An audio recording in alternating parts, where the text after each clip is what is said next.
आप सभी को नमस्ते।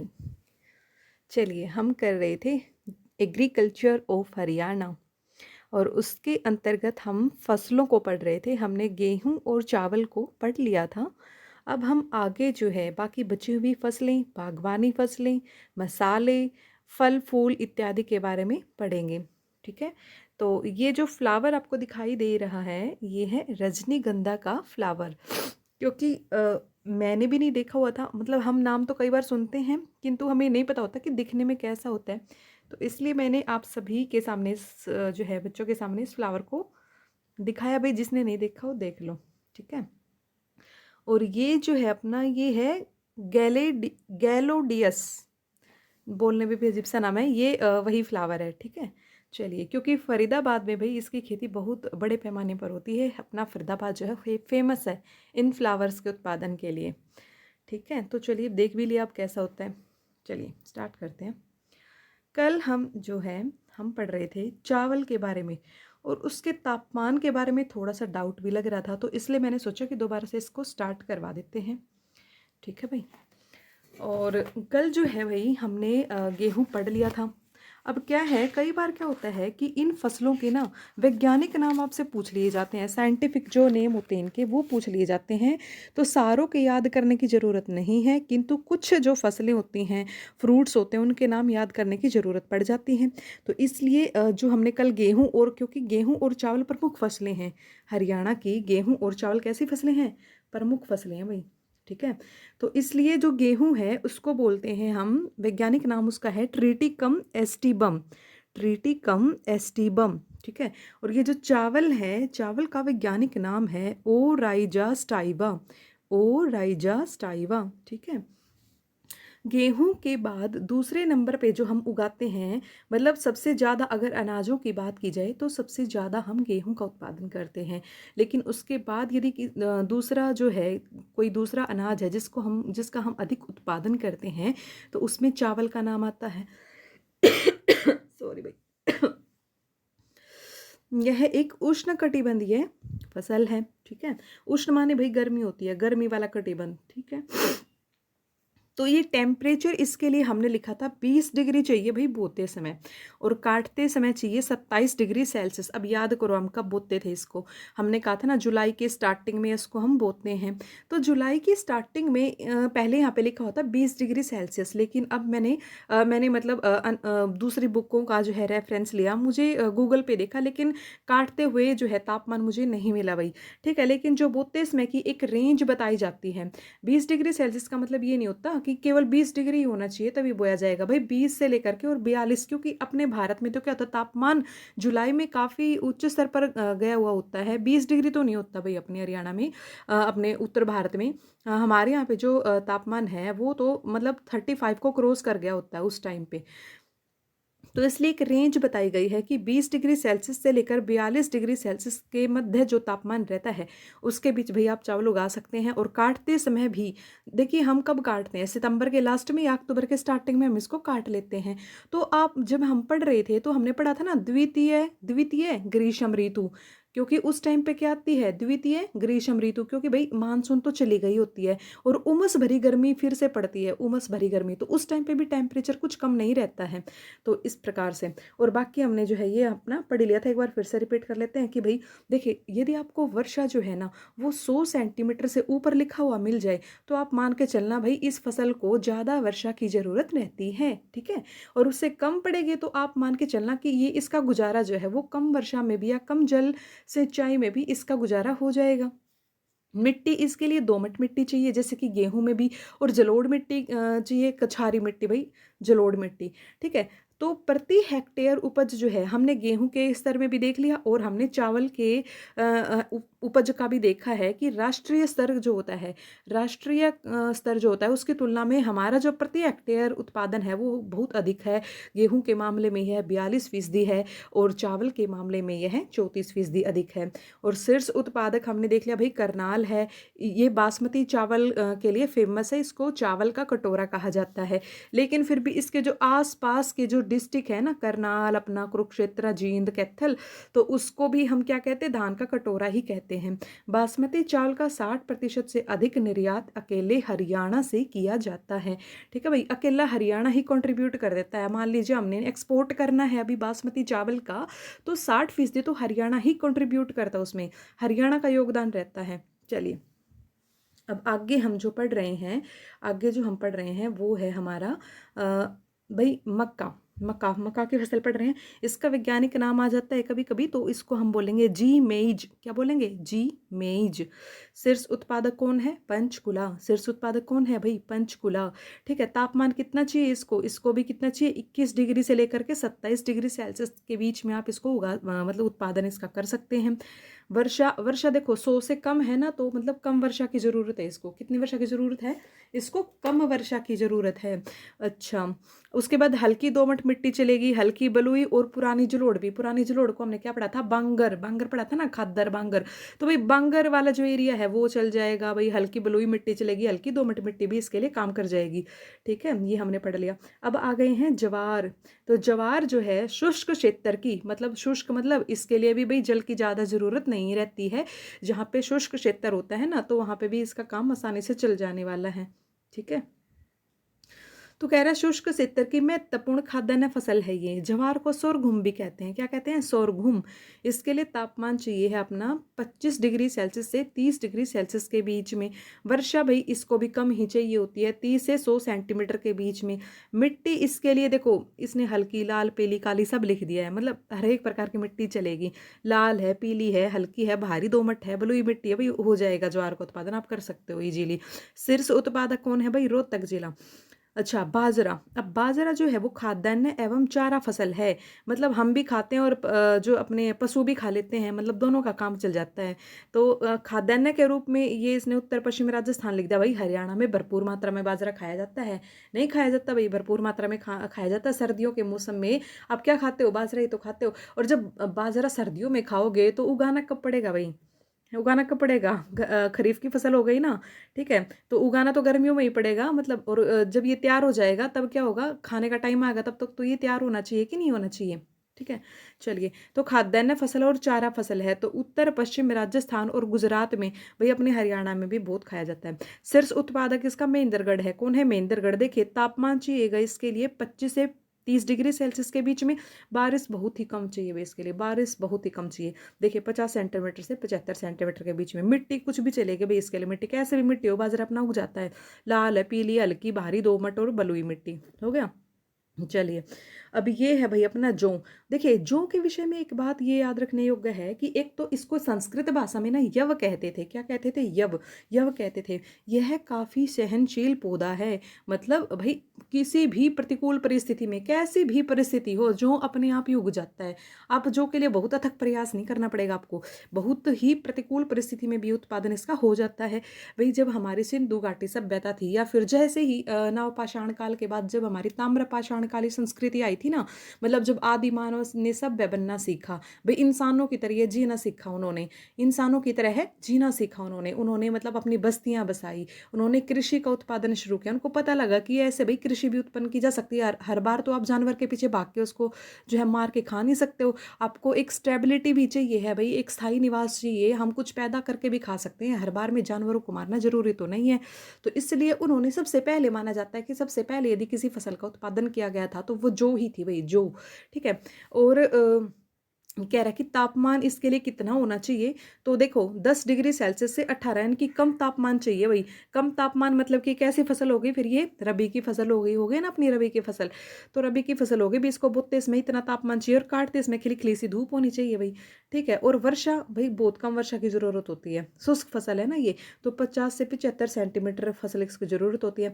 मिट्टी भाई हर प्रकार की मिट्टी में, मैंने कहा ना प्रतिकूल परिस्थितियों में इसको उगाया जा सकता है, तो हर प्रकार की मिट्टी में ना इसका उत्पादन किया जा सकता है। मानव और पशुओं के लिए भोजन, मतलब भाई मानव भी खा लेते हैं इसको और पशु भी खा लेते हैं, ऐसे कोई बड़ी बात नहीं है। तो इससे बियर बनती है, विस्की बनती है ना। और शीर्ष उत्पादक कौन है भाई? भिवानी इसका शीर्ष उत्पादक है। चलिए, दलहन। अब दालें जो है ना, दालें वो प्रोटीन का काम करती हैं। हमारे शरीर में जो हमारे शरीर की वृद्धि और उसके विकास के लिए, हमारे शरीर की वृद्धि और उसके विकास के लिए हमें प्रोटीन की ज़रूरत पड़ती है। ठीक है। और प्रोटीन हमें दालों से मिलता है, इसलिए मम्मियाँ जो है वो बार बार कहती हैं कि दालें जरूर खाओ, दालें जरूर खाओ, ठीक है। और ये रबी में भी उगती हैं और खरीफ में भी उग जाती हैं, कुछ कुछ दालें रबी में और कुछ दालें खरीफ में उगाई जाती हैं। लेकिन अपने हरियाणा की बात करें ना, तो हम चना सबसे अधिक उगाते हैं, चना, ठीक है भाई। और ये बात नोट करने योग्य है कि भारत जो है विश्व में दालों का सबसे बड़ा उत्पादक एवं उपभोक्ता देश है। थोड़ा अटपटा लगा होगा कि सबसे ज्यादा पैदा करता है भाई, मतलब भारत जो है पूरे विश्व में सबसे अधिक दालों का उत्पादन करता है और सबसे ज्यादा खा भी जाता है, उपभोक्ता भी सबसे बड़ा है भाई। पब्लिक भी तो कितने है, तो देखो हमारी जनसंख्या बहुत अधिक है। अब हम चीन को पीछे छोड़ देंगे थोड़े दिन में, छोड़ ही गए होंगे, क्योंकि जनसंख्या की जो गणना है अभी हुई नहीं है। जैसे ही गणना होगी तो पता लगेगा हमने पीछे छोड़ ही दिया है उसको, ठीक है। तो इसलिए दालें जितनी पैदा की जाती हैं उतने हम कंज्यूम कर लेते हैं, ठीक है। फलीदार पौधा है भाई, ये कैसा पौधा है, फलीदार पौधा है। यह मिट्टी में नाइट्रोजन तत्वों की आपूर्ति करता है। देखिए, जिस प्रकार से हमारे शरीर के लिए प्रोटीन बहुत अधिक महत्वपूर्ण होता है हमारी वृद्धि और विकास के लिए, उसी प्रकार से एक पौधे के वृद्धि और विकास के लिए नाइट्रोजन का बहुत महत्व रहता है। और हमने पढ़ा था कि मिट्टी में ना सारे तो सारे मिनरल्स होंगे, बट ये नाइट्रोजन नहीं होता है भाई, नाइट्रोजन नहीं होता है। तो नाइट्रोजन जो हमारी वायुमंडल में रहता है ना, उसको एब्जॉर्ब करके और उस अवस्था में उपलब्ध करवाने के लिए, जिस अवस्था में पौधे उसका उपयोग कर पाए, तो उसके लिए हमें इन दलहनी फसलों की जरूरत पड़ती है, क्योंकि ये ग्रंथिदार फसलें होती हैं और ये है ना उन मतलब उन नाइट्रोजन को उस रूप में उपलब्ध करवाती हैं जैसे पौधे उनका उपयोग कर पाते हैं, ठीक है। लेकिन हमारे यहाँ पे क्या है, एक कृषि का जो है सही पैटर्न फॉलो हम नहीं करते। अदरवाइज हमें क्या करना चाहिए, अब हमने कोई मुख्य फसल लगा ली, मान लीजिए हमने गेहूं लगा लिया, अब बीच में भाई दालें उगानी चाहिए, छोटी मोटी जो है दालें उगानी चाहिए, तभी हमारी मिट्टी में नाइट्रोजन की पूर्ति होगी। फिर दोबारा से कोई और फसल उगा लो भाई। इस प्रकार से अब जो है ना हमें बदल बदल के फलीदार फसलों को बीच बीच में लगाते हुए रहना चाहिए। इससे क्या होता है, मिट्टी की उर्वरा शक्ति बढ़ती है। अदरवाइज हमें किसका प्रयोग करना पड़ता है, हमें नहीं यूरिया का उपयोग करना पड़ता है, यूरिया खाद का, जिसमें क्या होता है नाइट्रोजन ही तो होता है। आप यूरिया खाद किस लिए मारते हो, ताकि हमारे मिट्टी को नाइट्रोजन मिल जाए भाई। केमिकल से दूर रहना, तो इससे बढ़िया तो ये है कि आप जो है फसलों को बदल बदल करके बोएं, ठीक है। चलिए इससे क्या होता है, दलहनी फसलों को प्राय अनुपजाऊ मिट्टी और वर्षा की कमी वाले क्षेत्रों में भी आसानी से उगाया जा सकता है, ठीक है भाई। ये कह रहा है कि दलहनें बेचारी शरीफ होती हैं, इनको बहुत ज़्यादा कुछ ही ताम झाम नहीं चाहिए, ये तो अनउपजाऊ मिट्टी होगी ना और वर्षा भी नहीं होगी, तब भी ये पैदा इनको किया जा सकता है, उत्पादन इनका किया जा सकता है। चना हम सबसे अधिक उगाते हैं और शीर्ष उत्पादक है जो हमारा चना का, मतलब दालों में हम चना ही उगाते हैं मेनली, तो वो हमारा भिवानी जिला है भाई, भिवानी जिला, ठीक है। अब हम पढ़ लेते हैं गन्ने के विषय में। तो गन्ना क्या है, इसका जो वैज्ञानिक नाम है वो है शक्करम, अपने आप याद आ जाएगा, एक बार पढ़ लीजिए, सक्करम ओफिसिनेरम, सक्करम ओफिसिनेरम। तैयार भाई 1 साल लगता है इसको पूरा तैयार होने में ही, फिर उसके बाद ये मतलब अपना जो फल फूल देने लगता है। यह एक उष्णकटिबंधीय और उपोष्ण कटिबंधीय फसल है। तापमान भाई इसके लिए चाहिए है आपको 20 डिग्री सेल्सियस से 27 डिग्री सेल्सियस तक, और वर्षा इसके लिए देखो ज़्यादा चाहिए। जैसे ही आप 100 का आंकड़ा क्रॉस कर गए तो मान लीजिएगा उस पौधे को ज़्यादा वर्षा की ज़रूरत है। आपने भी देखा होगा जब आप गन्ना उगाते हैं तो क्या होता है, उसकी जड़ों में पानी खड़ा रहना चाहिए भाई, ठीक है। लेकिन कहता है कि जब आप उसको उगाते हैं ना, मतलब फसल को तैयार होने में जो 1 वर्ष का समय लगता है, तब तो पानी खड़ा रहना चाहिए। लेकिन जैसे ही आपका गन्ना तैयार होने लगता है ना कि भाई ठीक है अब ये बिल्कुल मैच्योर हो गया और फल देने वाला है, बस ये पकने वाला है, तो उस टाइम पे जो है आपका वर्षा का अभाव होना चाहिए। मतलब उस टाइम पे जड़ों में पानी नहीं खड़ा होना चाहिए भाई, क्योंकि उस टाइम पे भी पानी होगा ना तो मिठास नहीं आएगी गन्ने में। फिर क्या होगा, अगर उस टाइम पे पानी नहीं होगा, अभाव होगा, तो फिर उसकी मिठास बढ़ती है गन्ने की। शीर्ष उत्पादक है भाई यमुनानगर, अपना यमुनानगर डिस्ट्रिक्ट, ठीक है। कपास का वैज्ञानिक नाम गेसीपियम है, ठीक है। क्या ये गोसीपियम है। उष्णकटिबंधीय पौधा है, ये एक उष्णकटिबंधीय पौधा है। इसका जन्म स्थान भारत, मतलब कपास का सबसे पहले उत्पादन किसने किया भाई, भारत देश में ही पैदा हुआ। ऐसा माना जाता है कि जो हमारी सिंधु घाटी सभ्यता थी, देखिए हम क्या पढ़ते हैं, सिंधु घाटी सभ्यता के बारे में हम पढ़ते हैं लगभग का मतलब हमें एक्चुअल डाटा नहीं पता, हम अनुमान लगा रहे हैं। जैसे हमने जो हमारे पुरातत्ववेत्ता होते हैं भाई, वो कार्बन डेटिंग विधि होती है ना एक, जिसका उपयोग करके हम आयु का पता लगाते हैं तो लगभग लगभग हमने ये मान के चला हुआ है कि 2500 ईसा पूर्व, मतलब ईसा पूर्व, ईसा की शताब्दी जब शुरू हुई थी ना, हम ईसा से ही अपने आप को ये मानते हैं पहला पहला वर्ष, दूसरा वर्ष, और आते आते अभी हमें 2000 साल हो गए। तो 2000 साल ये और 2500 साल पीछे चले जाओ तो लगभग 5000 साल की बात हो गई है कि जब हमने कपास का जो है कपास का प्रयोग करना शुरू किया था। मतलब वो ताम्र पाषाण काली संस्कृति की बात ही कर रहे हैं कि जब से, मतलब जब भी इंसान ने कपड़े पहनने शुरू करे ना, तो ये मान के चलना कपास ही, उन्होंने सबसे पहले कपास को ही चुना था। सूती वस्त्र बनते हैं इससे, सूती वस्त्र, ठीक है। और भाई तापमान इसके लिए चाहिए है हमें 20 डिग्री सेल्सियस से 30 डिग्री सेल्सियस। और दूसरी बात है 210 दिन पाला रहित एवं ओला रहित अवधि भी इसके लिए चाहिए है। ये जो आपको दिखाई दे रहा था ना भाई, कहाँ गया, एक मिनट, ये पाला रहित तो मैंने मेरे ख्याल से और कहीं भी देखा है।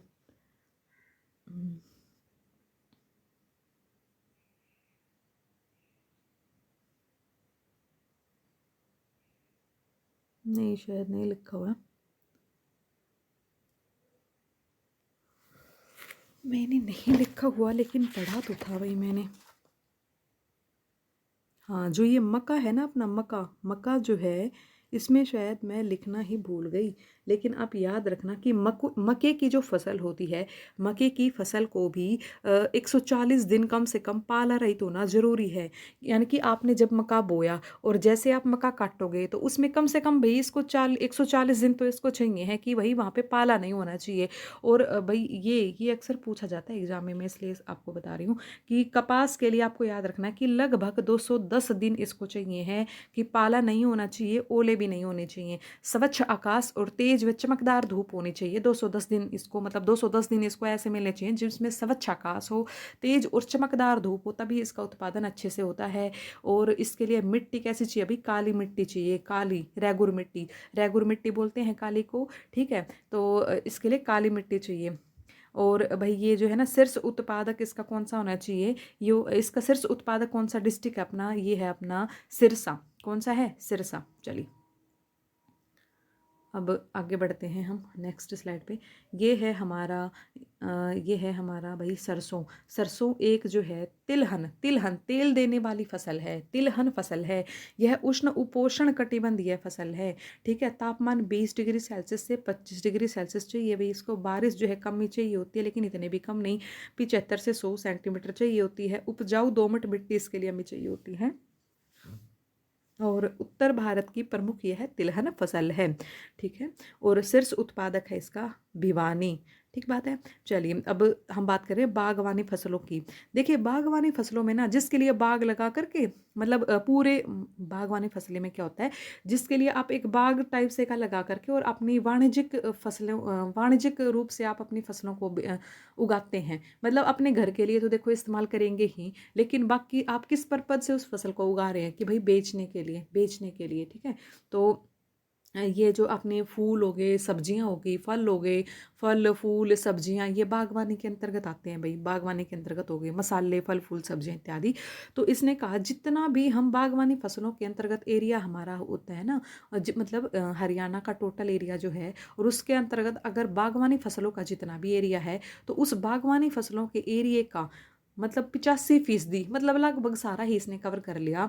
मतलब हम सब्जियां उगाते हैं भाई, सब्जियां। और जो बाकी 15% बच गया ना, वहाँ पे हम क्या उगाते हैं, फल फूल, फल फूल मसाले, ठीक है। तो अब जो केंद्र सरकार का, मतलब सेंट्रल गवर्नमेंट का क्या आया था, राष्ट्रीय बागवानी मिशन। भाई केंद्र सरकार ने बागवानी को प्रमोट करने के लिए, ताकि किसान जो है ना एक या दो फसलों के ही उत्पादन तक सीमित न रह जाएं, और विविधता आए फसलों के उत्पादन में, ताकि उनकी आय भी बढ़े, ठीक है। तो इसलिए राष्ट्रीय बागवानी मिशन बागवानी को प्रमोट करने के लिए आया था। और इस प्रोजेक्ट के तहत हरियाणा के अंदर भाई दो दो क्या है, centre of excellence for vegetable, V for vegetable और एफ फॉर फ्रूट्स, ठीक है। ये इनको मंजूरी दी गई थी। तो centre of excellence for vegetables क्या है, गरोंदा करनाल में है। और सेंटर ऑफ एक्सीलेंस जो है फ्रूट्स के लिए मंझियाना सिरसा में पड़ता है, ये हमने याद रखना है। देखिए ये सेंटर ऑफ एक्सीलेंस क्या होता है भाई, यहाँ पे क्या होगा, रिसर्च वर्क होगा। आपको अत्याधुनिक जो प्रणालियाँ हैं, अत्याधुनिक जो बीज हैं, जो रिसर्च वर्क है, जो बेस्ट प्रैक्टिसेज हैं जो दूसरे देशों में भी फॉलो की जाती है, यहाँ पर वो सारा काम होगा भी, किसानों को कैसे ज्ञान प्रदान करना है और कैसे इस पर रिसर्च वर्क करना है कि बागवानी में अधिक से अधिक जो हमारे किसान हैं उनको स्किल्ड किया जा सके भाई, ठीक है। चलिए, अब ये जो बागवानी विश्वविद्यालय है हमारे यहाँ पे करनाल में है, और फलों के उत्पादन के लिए हमने क्लस्टर पद्धति को फॉलो किया है। क्लस्टर पद्धति कैसे, मतलब क्लस्टर क्या होता है, गुच्छा होता है, गुच्छा। मतलब हम भाई एक गुच्छा बना के, मतलब है ना, कुछ जैसे इसी के आधार पर तो हमने एक योजना चलाई हुई है हाल फिलहाल में, एक जिला एक उत्पाद योजना। भाई क्लस्टर बना लेंगे, मतलब मान लीजिए मुझे अमरूद उगाना है, ठीक है। अब क्या करेंगे, मेरे जैसे व्यक्तियों को ना इकट्ठा कर लेंगे और आपको कहेंगे कि आप सारे क्या करोगे, अमरूद उगाने वाले हो, तो भाई आपको क्या मतलब इससे क्या होगा, जब बहुत एक ग्रुप बन जाएगा ना आपका, तो आपको बीज लेने में सुविधा होगी, आपको स्किल्ड आसानी से किया जा सकता है, आपको ज्ञान प्रदान करने के लिए जो एक सेंटर बनाया जा सकता है, आपको अच्छे बीजों की आपको मतलब भाई किन किन कैसा तापमान होना चाहिए, सारी जानकारी प्रदान करने के लिए आपको ट्रेंड किया जा सकता है, ठीक है। तो इस प्रकार से क्या किया गया है, अब एक जिला एक उत्पाद योजना के तहत प्रत्येक जिले को कुछ ना कुछ फल फूल सब्जियों का मतलब वो दे दिया है उत्तरदायित्व कि भाई तुमको ना अपने ज़िले में इस चीज़ में फेमस बनना है बस, ठीक है। मतलब हर तरीके से अच्छे बीजों का उत्पादन करना है, अच्छे बीज लगा के अच्छी फसलों को तैयार करना है, एकदम बढ़िया तरीके से, मतलब भाई अपने आप को जो है इसके उत्पादन में अपने आप को बेस्ट बनाना है, ठीक है। हरियाणा में सर्वाधिक खेती हम किस फल की करते हैं, तो भाई आम की खेती हम सर्वाधिक करते हैं, ठीक है। अब ये चलिए सब्जियों का उत्पादन, तो सब्जियों में ना हम सर्वाधिक आलू का उत्पादन करते हैं, किसका, आलू का उत्पादन करते हैं, है ना। और ये हाँ, सब्जियों में जो सोनीपत अपना डिस्ट्रिक्ट है, तो वो खुम्बी यानी कि मशरूम के लिए देश भर में अग्रणी है, ठीक है। ये जो बटन मशरूम है ना, मशरूम की एक प्रजाति है, मतलब वो नहीं होता एक ही चीज़ है, लेकिन उसकी अलग अलग जो है जीन्स तैयार कर दी गई कि भाई इसमें इतना उत्पादन होगा, इसकी एक क्वालिटी है, इसकी एक क्वालिटी है। तो बटन मशरूम के उत्पादन में हरियाणा का भारत में प्रथम स्थान है, ये महत्वपूर्ण बात है। तो मसालों में हम किन किन मसालों का उत्पादन करते हैं, हम करते हैं भाई हल्दी, अदरक, लहसुन, मेथी, लेकिन हल्दी का उत्पादन हम सर्वाधिक मात्रा में करते हैं, ठीक है। अब आ गया भैया आपका औषधीय एवं सुगंधित पौधे, औषधीय एवं सुगंधित पौधे। भाई देखो, ये मैंने इसलिए फ्लावर आपको दिखाया था क्योंकि मुझे नहीं पता लग रहा था ये गैलेडियोलस, मैंने असल दरअसल जो है मैंने ढूंढा ये था ग्लोयोलियस, ग्लोयोलियस, बट मुझे मिला नहीं। अब ये सर्च किया तो नीचे वाला मिल गया, गैलेडियोलस, है ना। क्योंकि ये जो मैंने टिक क्यों लगाया हुआ है, क्योंकि हम कह रहे हैं कि हम इन सारे फूलों के अंतर्गत सबसे अधिक जो फूलों का उत्पादन करते हैं भाई इसी का करते हैं, ग्लोयोलियस। हो सकता है ये ग्लोयोलियस और गैलेडियोलस एक ही जैसे हों, गेंदा, गुलाब, ग्लोयोलियस, गैलेडियोलस, ठीक है। और ये जो आपको ये दिखाई दे रहा है ना ग्लोयोलियस, इसी का हम सबसे ज़्यादा उत्पादन करते हैं। और जो फरीदाबाद जिला है अपना, वो रजनीगंधा फूलों के लिए फेमस है। उसमें सर्वाधिक किन फूलों का उत्पादन होता है, रजनीगंधा, रजनीगंधा वो व्हाइट फ्लावर थे जो, ठीक है। अब चौधरी चरण सिंह कृषि विश्वविद्यालय हमारा सभी को पता है हिसार में है, और हरियाणा बीज प्रमाणीकरण संस्था का जो हेडक्वार्टर पड़ता है वो पड़ता है भाई अपना पंचकुला में, ठीक है। तो आज के लिए जो है इतना ही पर्याप्त है, और हम कल मिलते हैं दोबारा से, और कल जो है अपना हम पशुपालन करेंगे, और कुछ महत्वपूर्ण संस्थाएं होती हैं भाई कृषि से जुड़ी हुई, जितनी भी हरियाणा के अंदर अपनी महत्वपूर्ण संस्थाएं हैं, तो उनके बारे में विशेष तौर से पढ़ेंगे। चलिए।